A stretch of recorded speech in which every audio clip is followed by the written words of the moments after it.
오늘 우리가 또 성경 인물 아사왕에 대해서 살펴보게 되는데, 여러분 열왕기상의 이 역사를 기록하는 방식을 보면 독특합니다.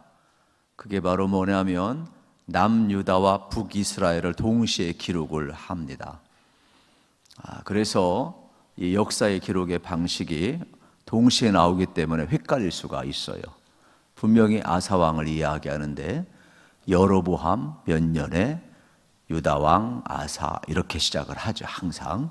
그래서 비교가 되는 것이 있고, 또 하나 우리가 열왕기상을 보면서 또 이렇게 역사를 공부하면서 우리가 기억해야 될 것은 뭐냐면, 왜 이스라엘의 역사가 선민이고 하나님 앞에 택함을 받았는데 왜 점점 나라가 쇠퇴할까? 두 번째는 신앙도 점점 좋아져야 되는데 왜 점점 쇠퇴할까? 우리는 성경을 보면서 질문을 던져야 되겠지요. 그러면 우리는 어떤가? 우리나라는 어떤가? 우리 개인은 어떤가? 여러분, 우리 생각대로 여러분 점점 좋아지면 좋지만 나라나 역사나 개인이나 우리 뜻대로 안 된다라는 겁니다. 그래서 우리가 이 성경을 통해서 잘 배워야 됩니다. 개인, 가정, 교회. 여러분, 오늘보다는 내일이 더 좋아야 되지 않겠습니까? 그런데 성경의 역사는 살펴보면 살펴볼수록 어떤 인간도 처음에는 다 참 대단한데 나중에 전부 다 용도삼이야. 끝이 안 좋아. 이걸 어떻게 극복해야 될까? 저는 오늘 하나님께서 은혜를 주시어서 여러분의 생애가 정말로 지금처럼 앞으로 남은 생에도 주님과 좀 동행하시고 복 받으시기를 축복합니다. 제가 그럼 묻습니다. 이스라엘의 초대 왕은 누구죠? 사울. 2대 왕은 다윗. 3대 왕은 솔로몬. 4대 왕은 그렇죠, 정통이니까 지금 르호보암이 되겠죠. 르호보암. 그 다음에 여러분 누가 나오냐면 5대 왕은 오늘 안 읽었지만 1절부터 앞부분 8절에 보면 아비암이 나와요. 아비암. 그리고 오늘 9절부터 살펴볼 아사 왕은 제 6대 왕. 알겠습니까? 그리고 7대 왕은 누구죠? 이거 알면 제가 밥 사줄게요. 너무 좋아하지 말고 여호사밧 왕인데, 참 신기한 것은 뭐냐면 아사 왕 또 여호사밧 왕은 참 선한 왕이에요. 그런데 이 남유다에는 왕이 20명이 되잖아요. 그리고 북이스라엘은 19명으로 끝나거든요. 어쨌든 이 정통적인 이 남유다의 흐름에서 오늘 우리가 이제 앞부분 아비암 왕 5대 왕을 살펴보고 6대 왕 이제 아사 왕을 살펴보게 될 터인데, 하나님께서 참 오늘 우리가 어떻게 이끌어갈지 제가 기대가 되고 있어요. 간단히 언급을 하면 인물 연구니까 1절부터 8절에 보면 아비암 통치가 나오는데 3년간 통치했어요. 그런데 5대 왕은 아주 간단합니다. 2가지밖에 없어요. 첫째, 아버지를 따라 죄를 지었다. 이게 3절이에요. 3절 같이 읽읍시다. 한번 15장 3절을 같이 한번 읽겠습니다. 시작. 아비암이 그의 아버지가 이미 행한 모든 죄를 행하고 그의 마음이 그의 조상 다윗의 마음과 같이 아니하여 그의 하나님 여호와 앞에 온전하지 못하였으나. 아멘. 그러니까 이스라엘의 그 다림줄이 누구냐? 다윗이에요. 여러분, 건물을 지을 때 다림줄에서 기준점이 있잖아요. 그런 것처럼 이 왕이 선한 왕인가, 이 왕이 악한 왕인가, 그 다림줄 역할을 누가 하느냐? 다윗이 하는 거예요. 다윗의 길로 걸어간 사람은 선한 왕, 다윗의 길을 떠난 사람은 악한 왕. 그런데 지금은 다윗이 아니라 누구를 따라갔어요? 아버지 르호보암을 따라가면서 악한 길을 걸어가고 있음을 보게 되는 것이죠. 그리고 또 하나, 아비암은 여러분 7절 읽어보겠습니다. 7절 시작. 아비암과 여로보암 사이에 전쟁이 있으니라. 아비암의 남은 사적과 그의 행한 모든 일은 유다왕 역대절에게 기록되지 아니하였느냐. 아비암 있는 3년 동안에 전쟁이 일어났다는 거예요. 지금까지는 전쟁을 해도 국지전이었어요. 그런데 전면전이 이러는 거예요. 총동원령을 내리는 것이 되겠죠. 3년 동안 치리하면서. 그러면은 아비함은 딱 두 가지, 아버지를 따라서 우상 숭배하다 악을 행하고 3년 동안 전쟁 치르다가 끝난 인생이 되는 것이죠. 그러면 이게 아비함만 그러냐? 아니라는 거예요. 오늘 우리들도 여호와를 섬기는 길을 걸어가지 아니하면, 세상의 길을 걸어가면, 르호보암의 길을 걸어가면 내 힘으로 살려고 하면 잘 되는 것 같은데 악밖에 안 되는 거예요. 결국은 뭐예요? 세상 방법을 총동원하지만은 다윗의 길로 걸어가지 아니하고 하나님께 나아가지 아니하면 결국 내 힘으로 살고자 하는 그 세상의 방식이 뭐냐? 전부 전쟁과 전부 갈등과 전부 분쟁만 일어난다 이 말이에요. 그러니까 오늘 우리의 삶에 있어서 내 속에서 내가 여호와의 길을 걸어가는가, 아니면 나 보기 좋은 길을 걸어가는가 물어야 돼요. 다림줄이 있어요. 딱 내려요. 건축 여러분 현장에 가보세요. 다림줄이 쫙 기준에 맞아야 돼. 거기서 조금만 흐트러뜨려도 아무리 쌓아놔도 아파트가 와르르르 무너지듯이 전부 무너지는 거예요, 인생은. 그러다 보면은 결국 내 힘으로 살아가려고 했던 사람은 어떻게 되겠어요? 내 인생 전체가 마음에서부터 전쟁이야. 전부 내가 기준이니까 전쟁이라고. 내 힘이 강하도록 더 강한 전쟁을 하겠죠.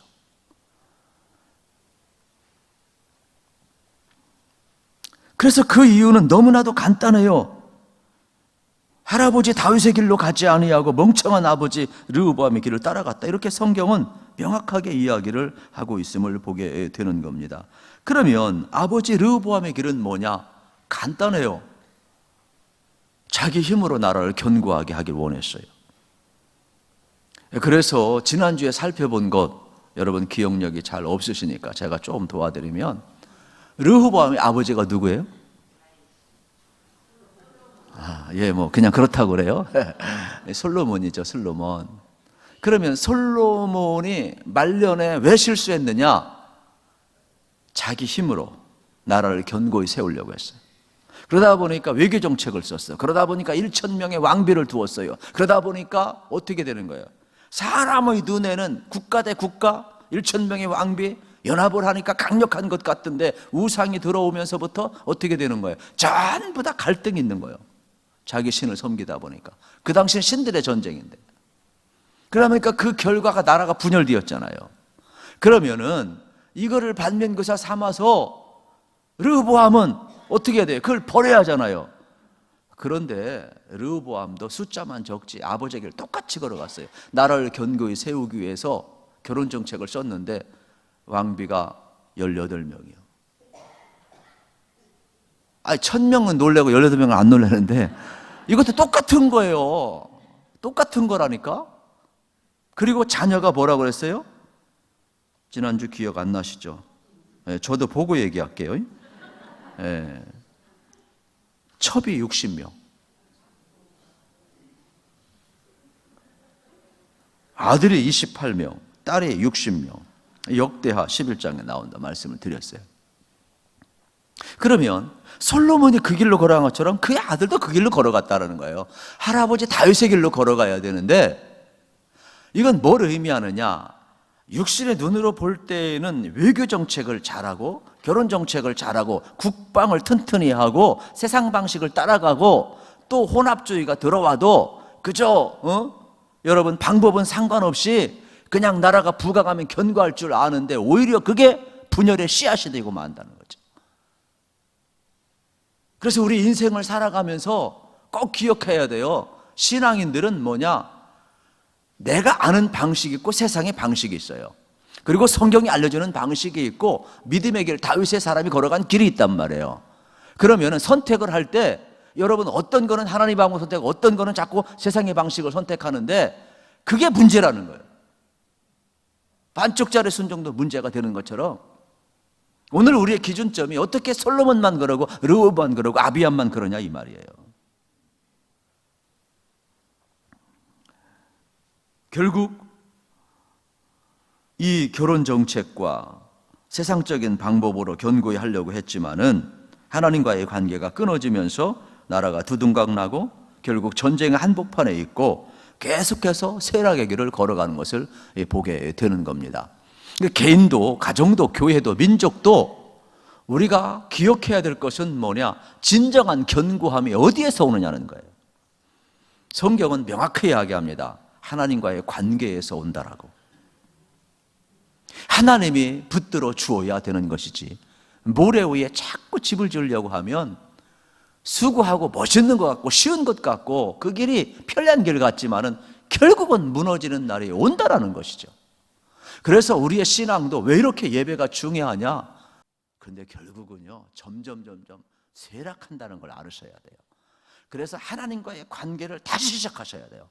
다른 거 다 내려놓아도 예배부터, 기부처부터 하고, 소그룹을 하고, 구역 예배를 하고, 남녀 선교 활동을 하고, 다른 전도를 하고, 봉사도 하고, 하나님 나라를 위해서 세계까지 나가고, 기본이 안 되어 있는데, 하나님과의 관계가 안 되면 다른 것 아무리 기본이 무너졌는데 거기에 쌓으면 뭐가 되겠느냐는 거예요. 그래서 우리는 이거 알으셔야 돼요. 개인이나 가정이나 교회나 민족 견고하게 세우는 게 뭐냐? 이거 배우셔야 돼요. 인물 연구를 통해서. 결국은 하나님과의 관계가 여러분 우리를 바르게 세운다는 것을 여러분이 믿으셔서 예배가 먼저 바로 되기를 축복합니다. 그리고 하나님의 말씀이 있어야 되고 기도가 있어야 되고, 여러분들이 무슨 문제가 있으면 하나님 앞에 달려와야 돼요. 교회 달려와야 돼요. 하나님 바짝 엎드려야 돼요. 예수님 찾아가야 돼요. 예수님은 단순히 죄만 사는 게 아니에요. 예수님 안에 인생에 문제가 있음을 알으셔야 돼요. 예수님 안에 내 모든 견고함이 있음을 알으셔야 돼요. 우리가 다른 데서 세상 방식으로 자꾸 하려고 하고 자꾸 인용하려고 하는데 거긴 전부 다 허물어질 수밖에 없는 거예요. 왜요? 기본이 안 돼 있거든. 기본이. 거기에 백날 별거 싸우면 뭐 하는 거예요? 흉내만 내는 거지. 그래서 예수님과의 관계를 위해서 우리가 다시 한번 예수님 앞에 나와야 된다. 왜요? 한국교회가, 초대교회는 그러잖아요. 베드로와 또 야고보, 또 요한, 또 여러분 잘 알잖아요. 성전 비문에서 안진뱅 일으킬 때도 나사렛 예수 그리스도의 이름으로 일으켰잖아요. 근데 지금 예수의 이름이 능력이 있습니까? 여러분, 예수님이 생명이십니까? 진짜 예수님이 구원이십니까? 다행이네요. 그래도 믿으니까. 네. 지금 돈이 능력이에요, 여러분. 힘이 능력이라니까요. 미모가 능력이라니까요. 여기 성형수술한 분이 있으면 용서하십시오. 그런데 돈도 무너져요. 힘도 무너져요. 미모도 무너져요. 세월 앞에 장사가 어디 있어요? 다 무너지는 거지. 그런데 그게 힘이라고 생각을 하는 거예요. 그게 내 인생 아름답게 경쟁력이라고 생각을 하는 거예요. 돈 때문에요. 다 부패하고 타락합니다. 힘 때문에 교만해서 다 무너집니다. 미영원한 거 없어요. 진짜 나를 세우는 것이 뭔가? 하나님과의 관계예요. 정말로 예수님 앞에 여러분 무슨 문제 있으면 바짝 엎드리시기를 축복합니다. 그래서 우리는 인생을 세우는 것은 예수님이다. 그래서 하나님과의 관계 속에서 우리 인생을 세워가는 훈련을 자꾸 하셔야 돼요. 그런데 자꾸 여기 솔로몬 말년과 르호보암과 아비암은 3대에 걸쳐서 개인만 무너지는 것이 아니라 개인이 무너지니까 나라가 무너지잖아요. 하나님과의 관계가 깨지니까 나라가 계속해서 쇠락의 길을 걸어가요. 이게 얼마나 안타까운지 모르죠. 그래서 오늘의 메시지는 간단합니다. 르호보암의 어리석은 길로 가지 말라. 이것이 오늘의 메시지가 되겠지요. 왜요? 아비암이 그 길을 가고 있으니까. 그러므로 오늘 3년 만에 망할 수밖에 없는 것, 그것도 생각을 한번 해보세요. 악을 행하다가 전쟁하다가 인생 끝난 거예요. 이렇게 짧은 왕이 또 어디 있어요? 그런데 성경은 여기서 끝나지를 않아요. 인간의 나약함 속에서도 하나님의 언약은 이루어져 가고 있는데, 그게 바로 뭐냐? 그 다음 나오는 오늘 9절부터 나오는 이제 아사 왕이 되겠죠. 그러면 3대에 걸쳐서 악한 왕이었는데 어떻게 여러분 6대에 이렇게 좋은 선한 왕이 나올까? 어두운 시대에 어떻게 등불이 있었을까? 그것은 하나님의 언약 때문이에요. 우리는요 다 쉽게 있지만은 하나님은 다윗과 맺은 언약을 잊지 않으시고 어두운 시대에도 등불을 허락하시는 거예요. 그게 누구냐? 아사예요. 저도 그렇고 여러분도 그렇고 이 시대에 등불이 되기를 축복합니다. 하나님은 이 어두운 시대 우리를 통해 밝히기를 원하셔요. 하나님은요, 이 시대에 다시 한번 구원의 역사 이루시길 원하신다니까요. 절망의 자리에 희망을 주길 원하고 구덩이에서 건지길 원하고, 하나님은 저와 여러분 이 시대에 등불이 되길 원하고 있음을 알으셔야 돼요. 철저하게 하나님은 다윗과 맺은 언약을 기억하시고 지금 등불을 보내주고 있어요. 그러면 우리 인생길 걸어가면서 다시 한번 생각을 해봐야 하는데, 앞부분 4절 5절을 한번 읽겠습니다. 4절 5절 같이 읽겠습니다. 시작. 그의 하나님 여호와께서 다윗을 위하여 예루살렘에서 그에게 등불을 주시되 그의 아들들을 세워 대를 잇게 하사 예루살렘을 견고하게 하셨으니 이는 다윗이 햇사람 우리아의 일 외에는 평생의 여호와 보시기에 정직하게 행하고 자기에게 명령하신 모든 일을 어기지 아니하였음이니라. 아멘. 그러니까 하나님은 여러분 다윗을 귀하게 여긴 이유가 뭐냐? 이 우리아 사건 외에는 여호와 보시기에 정직히 행하였다. 대단히 하나님과의 관계가 바로 된 거죠. 저는 이렇게 생각해요. 여러분들이 넘어졌으면 일어나세요. 여러분 자녀가 넘어져 있는데 계속 앉아 있으면 어떻게 주워 박아서 이렇게 해줘 어떡하겠어요? 야 임마 일어나. 언제까지 누워 있을 거야? 언제까지 울고 있을 거야?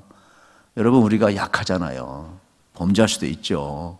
안 하면 좋지만 그때 은혜로 아세요 그냥. 저는 여러분들이 일어나셔요. 그래 다윗도 하나님 붙들어 주고, 그래 하나님 보시기에 뭐라고 그래요? 정직행했다고 그러잖아요. 하나님과의 관계를 잘 유지하는 게 제일 중요한 거예요, 여러분들이. 하나님은 지금 이걸 지금 기뻐하고 있음을 볼 수가 있지요. 결국 다윗은 하나님께 모든 견고함을 두었고 르호보암이나 아비암은 그렇지 못한 거예요. 그래서 우리가 여기서 배워야 될 것이 있구나. 하나님은 하나님께 달려오는 사람을 견고케 하셔요. 그리고 다윗과 맺은 언약을 기억하신 것처럼 예수 그리스도 안에서 우리에게 맺은 언약이 있으니까 우리에게 등불을 반드시 주실 줄로 믿습니다. 저는 이 말씀을 준비하면서 그런 생각했어요. 우리 할아버지건 아버지건 현재이건 예수 안 믿는 사람이 있고 믿는 사람이 있잖아요. 걱정할 필요 없어요. 여러분 가문에도요 3대, 4대, 5대 지금 예수 안 믿는 할지라도 혹시 알아요 여러분 때문에 하나님 언약을 맺으셔가지고 아사와 같이 제 6대에 아주 선한 왕이 나올 줄로 믿습니다. 하나님은 등불을 주신다니까요. 예수님이 등불이니까. 다윗과 맺은 언약도 기억하시는데 왜 예수 그리스도 약속하신 언약을 왜 안 주시겠어요? 하나님은 신실하신 분이에요. 그래서 오늘 우리가 예수님께 달려가면 우리 인생 항상 견고하고 등불이 되어주심을 확실히 믿었으면 좋겠고, 그래서 오늘 우리가 교회에 나온 이유도 그냥 오늘 말씀 그대로 하면 4절 5절 그대로 하면 예수님이 등불이기 때문에 나온 거예요. 그러니까 예수님과의 관계를 바르게 하시기를 축복합니다. 그러면 오늘 이제 9절부터 다시 이제 보게 되는데 24절까지 6대 왕 아사가 나오고 있지요. 여러분 하나님께서 지금 이렇게 솔로몬의 말년 타락되었고 르호보암 분열되었고 아비암 3년간 악을 행하였고 이렇게 망해져가는 상황 속에서도 6대 아사를 등장시킨 것은 바로 하나님의 신실하심 때문이고 하나님이 등불을 주셨기 때문임을 우리가 확인을 하게 됩니다. 그러면 여기서 우리가 어떤 소망을 갖느냐? 여러분이 난지도에 가보고 또 저 상암 월드컵 경기장 그 옆에 가보면은 쓰레기장이었잖아요. 지금 얼마나 좋은지 몰라요. 여러분과 함께 여기 놀러 가고 싶은데 갈 사람 따라오세요 그냥. 얼마나 좋은지 몰라요. 난지도에도 꽃이 피고 아주 거기 얼마나 좋은지 몰라요. 여러분 지금 보세요. 이 쓰레기통에서 꽃이 피고 있다니까요. 장미꽃만 꽃이 아니라니까 다른 꽃도 다 꽃이라니까요. 아사가 지금 꽃피고 있다니까 생각을 한번 해보세요. 얼마나 있을 수가 없는 일이에요. 그래서 저는 성경을 보면서 왜 자꾸 나라가 쇠락할까? 왜 자꾸 신앙이 쇠락할까? 이해를 못하겠어요. 그런데 그 속에서도 하나님의 언약은 반드시 이루어지더라고. 등불은 반드시 있더라고. 그래서 하나님은 이걸 지금 보여주고 있구나. 우리에게도 희망이 있는 거예요. 우리 부족하고 현재 우리 집에서 나만 교회 나와도 괜찮아요. 왜요? 반드시 다음 달 흘러가다 보면 아사왕이 나올 거라고. 이 언약의 등불을 받아야 되겠더라. 언약을 받아야 되겠더라고요. 9절 10절 같이 읽겠습니다. 시작. 이스라엘의 여로보암 왕 제20년에 아사가 유다 왕이 되어 예루살렘에서 41년 동안 다스리니라. 그의 어머니의 이름은 마가라 아비살롬의 딸이더라. 아멘. 여기 나오죠. 북이스라엘 여로보암 때에 남유다 아사 왕이 기록되었다. 그리고 그가 41년 통치했다. 많이 통치한 거죠. 그리고 그가 누구를 사랑했는가도 여기에 나오고 있음을 보여주고 있습니다. 그러면서 11절이 참 시사하는 바가 크죠. 여러분, 아사 왕은 11절에 보면 조상 다윗과 같이 하나님 보시기에 정직히 행하고 있어요. 그의 정직한 행위가 뭐냐? 12절에 나와요. 12절에 보세요. 남색하는 자 쫓아내고 모든 우상을 없애버리고, 특이한 점이 뭐냐? 여러분, 이 어머니도 나오고 또 역대하는 또 할머니도 나오고, 이게 뭐냐? 태우 마가가 나와요. 그런데 참 안타까운 것은 뭐냐면 이 우상 숭배에 완전히 빠졌어요. 그런데 아사는 할머니죠. 사실은 어머니라 표현했지만은 그 당시 이제 기록 기법이 그래요. 그래서 할머니이고 또 이렇게 태우 역할을 이제 한 거죠. 남편 때도 하고 지금 손자 때도 지금 하고 있는 거예요. 근데 어떻게 하느냐? 아사가 단호합니다. 아사의 영성은 뭐냐? 단호함이에요. 그래가지고 폐후시켜버려요. 평민으로 만들어버려요. 그리고 태우가 만들었던 우상 단지를 다 때려 부셔버려요. 종교개혁을 단행을 하는 거죠. 이게 얼마나 어려운지 몰라요. 그런데 아사는 지금 그 일을 하고 있어요. 그러면서 13절에 보세요. 그 우상들을 찍어서 기드론 시내가에 다 태워버리고 있어요. 그러니까 여러분, 하나님이 찾아오셔서 일하시는 방법을 보세요. 내 속에 있는 이러한 우상단지 다 불러 태워버리잖아요, 그냥. 그러니까 아사의 부흥이 여기서 시작이 된 거죠. 14절에 보세요. 다만 산당은 없애지 아니하였더라. 제가 이걸 생각을 가만히 해봤어요. 이게 참 아쉽다. 그런데도 하나님은 뭐라고 표현하느냐면 이렇게 표현해요. 여호와 보시기에 그가 어떻다 그랬어요? 온전하였다. 이게 무슨 문제냐면요, 이런 문제예요. 우리 생각하면 다 없애면 좋은데 거기에서는 뭐가 이루어지냐? 정치가 이루어져요. 산당에서. 거기서 뭐가 이루어지냐? 경제가 이루어져요. 그러니까 재물을 사고 팔고 먹고 마시고 나누고 다 해야 되는 거예요. 경제가 이루어지고. 되게 어려운 거예요. 그러니까 아무리 훌륭한 왕도 여러분 어떻습니까? 국민들의 여러분 먹거리를 제공하지 아니하면 역적이 됩니다. 쿠데타가 일어나면 정권이 바뀝니다. 미국도요, 경제가 무너지잖아요. 정권 오래 못 가요. 싹싹 바꿔요, 다 그냥. 우리나라도요, 아무리 훌륭한 대통령이고요, 민주화 운동 많이 해서도 있잖아요. IMF 한번 터지니까 백성들 다 욕하더라고. 그분이 잘못한 건 아니잖아요. 그런데 그때 해피로면 IMF 터져버리니까 그 훌륭한 대통령도 막 욕하더라. 왜? 나라 부도냈으니까. 사실은 이게 하루아침에 이런 게 아니잖아요. 그런데도 백성들은요, 자기 입에 풀칠을 못하면 먹거리가 떨어지면 전부 다 욕하는 거예요. 그러니까 이렇게 강력한 선한 왕 아사가 왔음에도 불구하고 정치와 경제가 돌아가는 이 산당에 이거를 손을 못 대는 거라. 그만큼 이거는 독특한 거예요, 사실은. 저도 그냥 단순한 어떤 우상단지 산당인 줄 알았던 연구해 보니까 그게 아니더라고요. 생활 전반이 돌아가는 시스템, 경제 시스템인 거예요, 경제 시스템. 그런데도 불구하고 하나님은 그의 마음의 기준이 항상 다윗을 향하고 있고 언약을 향하고 있으니까 여호와 보시기에 온전하였더라, 이렇게 이야기하고 있음을 보게 됩니다. 그래서 41년간 나라를 견고하게 통치했다, 이렇게 성경은 표현하고 있음을 볼 수가 있습니다. 그러면 오늘의 시대도 마찬가지가 되겠죠. 여러분, 우리 그리스도인들은 오늘의 시대를 볼 때 너무 낭망 안 했으면 좋겠어요. 저도 한때 너무 시대를 보고 낭망해서 참 절망에 빠진 적도 있지만, 제가 은혜 받고 나서 어떤 경우든지 간에 저는 하나님의 언약을 믿고 하나님의 등불을 믿고 하나님의 희망을 주신 것을 믿기 때문에 저는 절대로 절망하지 않기로 아주 작정한 사람이에요. 저는 여러분들이 마찬가지라고 생각해요. 이 시대가 이러쿵 저러쿵 해도 하나님은요, 반드시 이 땅에 등불을 허락하실 줄로 믿습니다. 그리고 어두운 시대를 밝히는 아사왕 같은 사람을 세울 줄로 믿습니다. 그 사람이 저와 여러분이 되면 더 좋죠.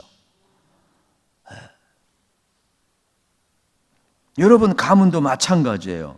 그래서 저는 오늘 말씀을 보면서 우리 성도님들이 이 말씀 들으면 참 좋겠다 그런 생각. 왜요? 다 예수 믿는 건 아니잖아요. 그래서 우리 가정에도 아사와 같은 후손이 나올 수 있도록 기도 많이 하시기를 우리 주님의 이름으로 축복합니다. 그리고 세 번째 견고함은 하나님과의 관계에서 온다라는 것을 여러분이 확신했으면 참 좋겠습니다. 그런데 이렇게 생각하면 내가 지금 하나님과의 관계가 바로 되었는가? 내가 말씀 앞에 지금 붙들려 있는가? 내가 하나님 임재 가운데 들어가고 있는가? 기도 생활이 즐거운가? 예배 생활이 여러분이 지금 잘하고 있는가? 그러면 견고해지는 거예요. 그런데 그거 함에도 불구하고 미래가 불안해. 자식들이 결혼할까 못할까 염려가 돼. 우리 청년들도 이게 취직이 될까 안 될까 염려가 돼요. 내일이 막 걱정이 돼. 막 너 어디 자가 이렇게 해가지고 연금 가지고 살 수 있나? 이거 국민연금 가지고 살 수 있나? 이 남편이 내가 나가서 일해야 되는가? 막 염려가 오고 막 여러 가지 걱정, 근심, 염려가 막 오고 불안하잖아요. 그건 뭐냐? 하나님과의 관계가 바로 안 됐다라는 사인이에요. 맞다고 그러잖아요. 맞다고. 그럼 이런 때 어떻게 하겠어요? 자, 내일이 염려되면 예수님 앞에 찾아가 바짝 엎드리시길 축복합니다. 자식이 염려가 되면 예수님 앞에 찾아가 바짝 엎드리기를 축복합니다. 예수님이 등불이 되어주어서 예수님이 길을 열어주는 거예요. 왜요? 나를 세우고 자식을 세우고 가정을 세우고 교회를 세우고 민족을 세우는 그 견고함은 내 노력이나 내 힘이 아니라 이 말이에요. 연금이 아니라 이 말이에요. 세상의 힘과 세상의 원리가 아니라 이 말이에요. 국방력이 아니라 이 말이에요. 하나님과의 관계가 바로 서야만이 영혼의 견고함과 인생의 견고함이 나라의 견고함까지도 하나님이 세워주신다는 걸 우리가 믿어야 된다는 것이죠. 그래서 이렇게 여러분 성경의 역사를 보면 개인이나 이런 왕들이 하나님 앞에 견고히 섰을 때 나라가 튼튼히 섭니다. 그런데 개인 왕들이 하나님과의 관계가 바로 되지 않을 때는 나라가 쇠퇴하고 있어요. 그런 백성은 말할 것도 없죠.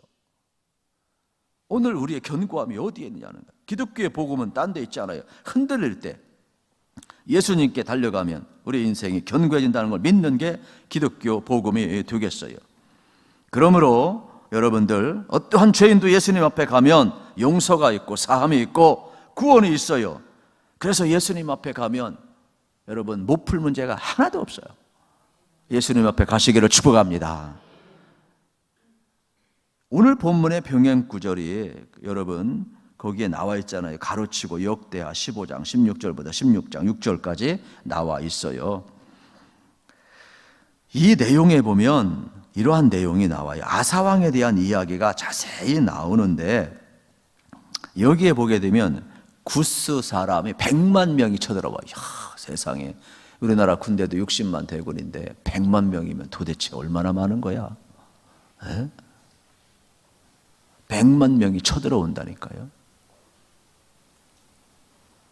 그때 하나님 앞에 역대하 14장 1절에 보면 아주 유명한 기도가 나와요.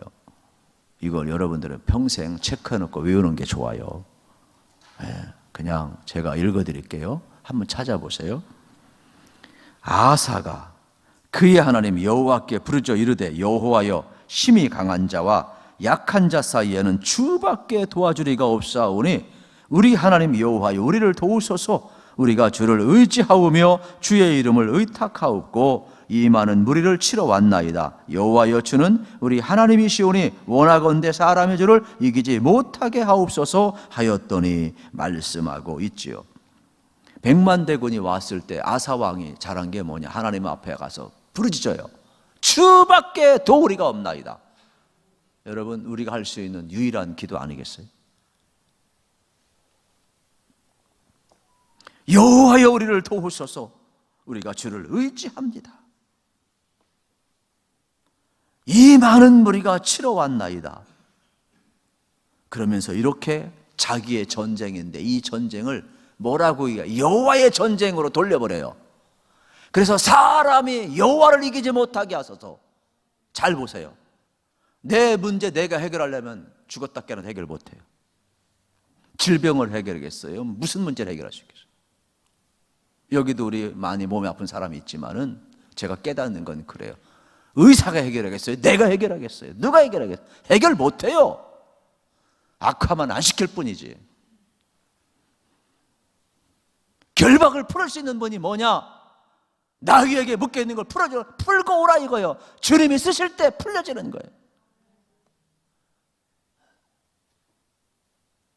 그래서 우리의 남은 생에도 여러분들이 정말로 내가 묶여있는 게 많잖아요. 주님 앞에 가서 쓰임받을 길을 축복합니다. 풀고 회복하시는 분은 우리 주님이시죠.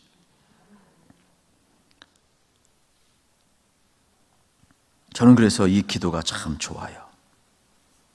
100만 대군이 쳐들어올 때 하나님께 달려가는 아사의 모습, 결국 승리는 하나님께 있죠. 그걸 누가 누리냐? 아사가 누리는 거예요. 우리를 자유케 하고 우리를 질병이나 수많은 인생의 문제에서 또 하나님이 데려가면 하나님 나라 가는 거지만 또 하나님이 이 땅에 필요하시다면 더 남겨놓으시는 거니까 하나님이 쓰시는 거죠. 그래서 지금 아사는 이 모든 싸움을 하나님의 싸움으로 만들어버려서 주를 이기지 못하게 해달라고 기도하고 승리하고 있음을 이제 보게 되는 겁니다. 저는 오늘 메시지의 핵심은 이거라고 생각을 합니다. 여러분, 개인이든 가정이든 교회든 민족이든 우리를 견고케 하는 것은 딴 데 있지 않아요. 예수님께 가시기를 축복합니다. 하나님과의 관계를 회복하시기를 축복합니다. 그러면 그 안에서 하나님이 견고히 세워주는 거죠. 우리 인생의 전쟁도 나의 전쟁이 되면 내가 싸워야 돼요. 내가 무슨 힘이 있어요? 근데 하나님께 아사처럼 의탁해 보세요. 도와주리는 하나님밖에 없습니다. 누가 하나님을 이길 수 있단 말이에요. 문제는 39년 동안 아사는 정말로 잘했어요. 그런데 남은 2년 못해요. 그래도 선한 왕으로 치부하는 것을 보면 하나님이 우리가 완전해서가 아니라 나의 달려갈 그 마지막 순간까지 정말로 여호와의 길을 걸어간 자를 하나님은 인정하시더라고. 여러분 잘 보세요. 우리는 39년은 잘 안 배우려고 2년만 들였다 욕하는 사람이 있어. 어떤 사람도 그래. 솔로몬의 초반기는 별로 설교 안 하면서 조금 신신학 배웠다고 그래서 솔로몬의 후반기만 들을 때 두드려 패는 사람이 있어. 아주. 진짜 내가 말하기 싫어서 말하지 않지. 여러분, 그래서 우리도 마찬가지예요. 우리 인생도요. 그래서 사람을 볼 때 저 사람의 좋은 점을 기억해야지 조금 미끄러지고 나쁜 점 그걸 보고 나서 그 사람을 막 평가하라. 우리나라가 그렇잖아요. 왕들도 대통령도 세워놓고 좋은 건 기억 하나도 안 하고 나쁜 것만 들다 패가지고서 그냥 말도 안 되는 짓들 하고 있잖아요. 하나님은 그렇지 않아요. 제가 이야기하고 싶은 건 그래요. 여러분들이 정신 온전할 때 여러분 예수님 잘 믿으시길 축복합니다. 이 정신이 온전하지 못하면 노망 들려가지고요 말년에요 하나님 떠납니다. 치매 걸립니다. 우상 숭배합니다. 나쁜 짓 합니다. 그래서 오래 사는 것도 복이지만은 하나님 안에서 어떻게 오래 사느냐가 복인 거예요. 하나님과의 관계가 유지될 때는 장수하세요. 복 받으세요. 그러니까 하나님과의 관계 끊어지면 하나님 나 데려가세요. 이렇게 기도하셔야 돼요. 제가 새벽 시간에도 이야기할까 말까 안 했는데 히스기야 왕도 15년 연장받았는데 의미 없는 15년이요. 딱 하나 했어 그냥. 아들 하나 낳았는데 그게 무아무개아무개예요. 그런데 가장 이스라엘 역사 악한 왕을 낳았어. 그냥 하나님이 데려가 버렸으면 그냥 또 오래 51년간 통치했어요. 아무개는 알겠어요? 솔로몬의 아들은 악한 왕 51년 동안 나라를 완전히 말아먹었다니까. 차라리 그냥 15년 연장 한자 먹고 그냥 확 죽어버렸으면 그냥 이스라엘 역사가 새로워지게 돼 말이야. 그러니까 어떻게 오래 사느냐, 어떻게 하나님과의 관계를 사느냐가 정말로 중요하더라고요. 오늘 본문도 똑같은 거예요. 우리의 남은 생애가 어떻게 사느냐가 정말로 중요하구나. 그러니까 기도하실 때 무조건 고쳐달라고 기도하지 마세요. 제가 볼 땐 그 잘못된 기도 같아. 하나님과의 바른 관계성 속에서 살아가게 해달라고. 그 하나님의 뜻이면 풀어주시고, 왜? 내 약함이 있어야 매달릴 거 아니에요. 아픔은요 축복이라니까요. 여러분이 어렵고 아프니까 하나님 앞에 바짝 엎드려 버리지. 여러분이 지금 막 천억 조단이 있으면 여기 있을 사람 누가 있겠어. 그냥 다 세계 유람하고 더 돌아다니고 있지 말이야. 저처럼 그냥 별로 가진 게 없으니까 다 여기 와 있는 거지 그냥. 인생에 문제가 있으니까 하나님 앞에 오는 거 아니겠어요. 이게 복인 줄 아셔야 돼요. 복인 줄 아셔야 돼요. 그래서 결국은 어떻게 되느냐, 넘치는 축복을 마지막 2년에 감당을 못해. 그래서 이렇게 생각하면 좋아요. 참 이렇게 훌륭한 왕도, 훌륭한 이렇게 솔로몬도, 훌륭한 히스기야도, 훌륭한 아사도 넘치는 은혜를 감당하지 못했구나. 그래서 말년에 조금 미끄러졌구나. 그러면 우리들도 깨어서 조심하자. 이렇게. 아멘. 그 뒤를 전부 막 들었다 이렇게 막 패고 막 디스하고 막 이러면 안 돼. 그거를 뭐 잘한다고 학자나 목사라 그러는데 좀 그건 아닌 것 같아요. 우리 인간이 완전한 자가 어디 있어요? 그래서 이게 성경을 보는 방식이 인간은 그런데도 하나님이 온전히 행했다라고 칭찬해주고 있어요. 그 기준점이 뭘까? 그러다 제정신이 있을 때는 바로 살았다는 뜻이 되겠죠. 그냥. 그래서 제정신 때 바로 살다가 내 정신이 아닐 때는 빨리 하나님 데려가십시오. 이게 기도가 나는 바른 기도라고 제가 배웠어요. 말씀 준비하면서 깨달은 거니까 은혜가 되는 사람만 아멘 하십시오. 그냥 아멘 안 하면 할 수 없는 거지 뭐 어떡하겠어요.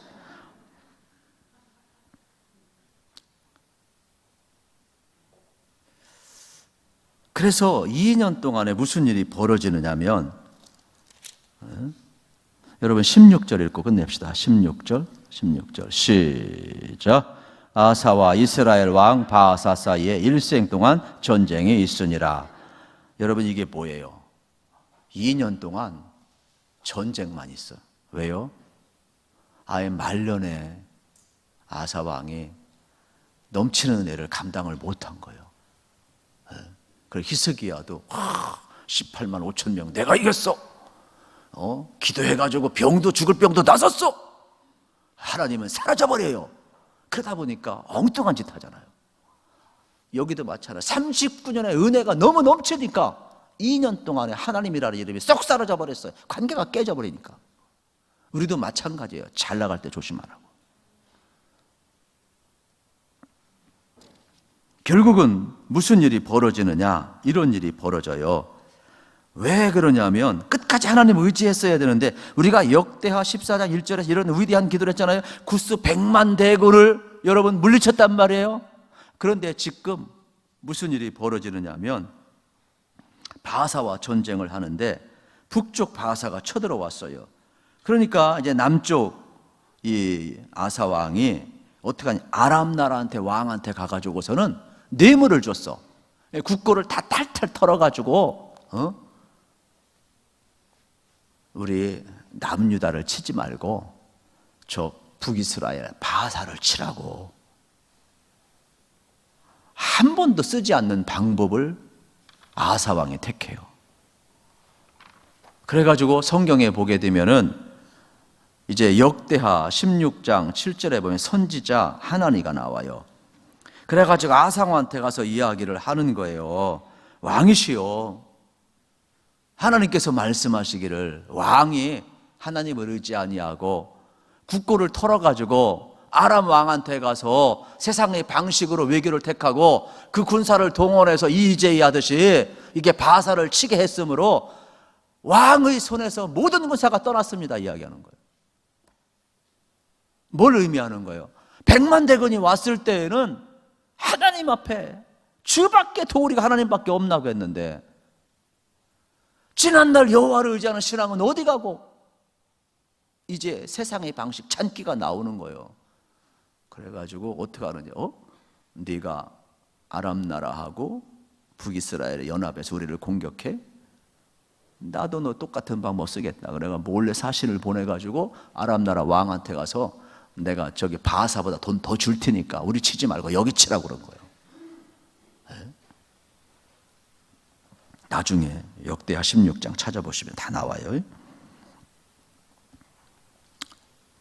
그런데 하나님께서 이렇게 성전에 있는 금은 보화까지 국고까지 다 털어가는 아사를 보면서 이제 하나님이 어떻게 합니까?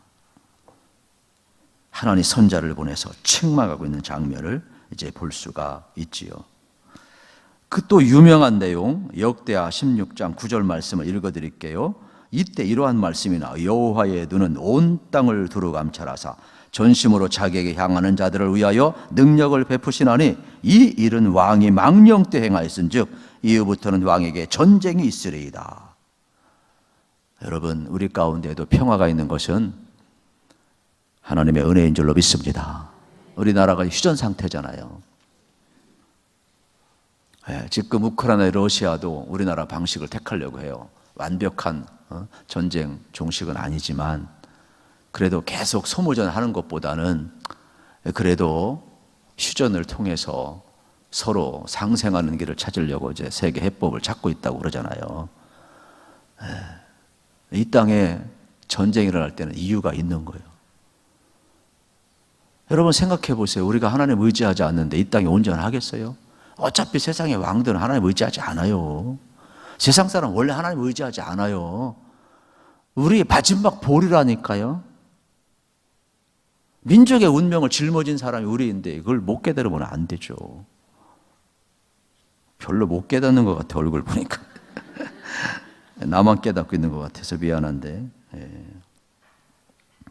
결국 그런 겁니다. 그래서 여러분들이 좀 수고스럽더라도 꼭 역대하 16장 9절을 체크해 놓으시고, 하나님은, 하나님의 눈은 온 땅을 두루 감찰하는 것을 믿고 그를 향하는 자에게 능력 베푸심을 꼭 믿으시기를 축복합니다.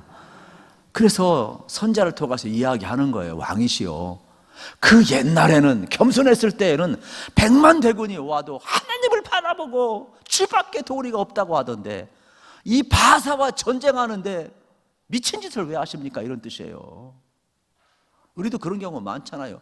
진짜 막 어렵고 막 이럴 때는 하나님 앞에 바짝 엎드리고 주여 주밖에 도리 없나이다, 주여 살려 주옵소서, 내 인생의 견고함과 해답은 예수님 앞에 있습니다, 십자가 앞에 있어요, 막 이렇게 하다가 조금 문제가 풀리고 잘 나가다 보면 사소한 문제 가지고 잔기 부는 사람 많아.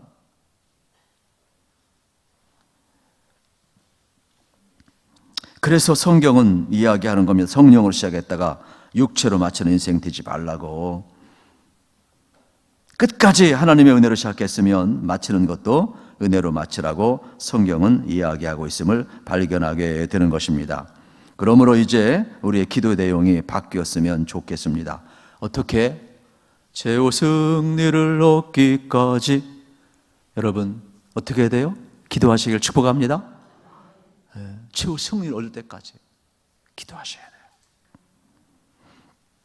그래서 성령으로 시작해서 성령으로 마치게 해달라고, 은혜로 시작해서 은혜로 마치는 인생이 되게 해달라고 여러분 반드시 기도했으면 참 좋겠어요. 그래서 결론은 인생의 마지막 오래 사느냐 보다도 어떻게 사느냐가 중요하고, 우리를 견고하게 세우는 것은 여러분 아사를 통하여 배워야 돼요. 하나님과의 관계가 우리를 견고하게 세울 줄로 믿습니다. 그러면 앞으로 무슨 문제 있을 때마다 어떻게 해야 되겠습니까? 철저히 예수님 앞에 달려가십시오. 그러면 여러분의 인생을 세워줄 줄로 믿습니다. 기도하겠습니다.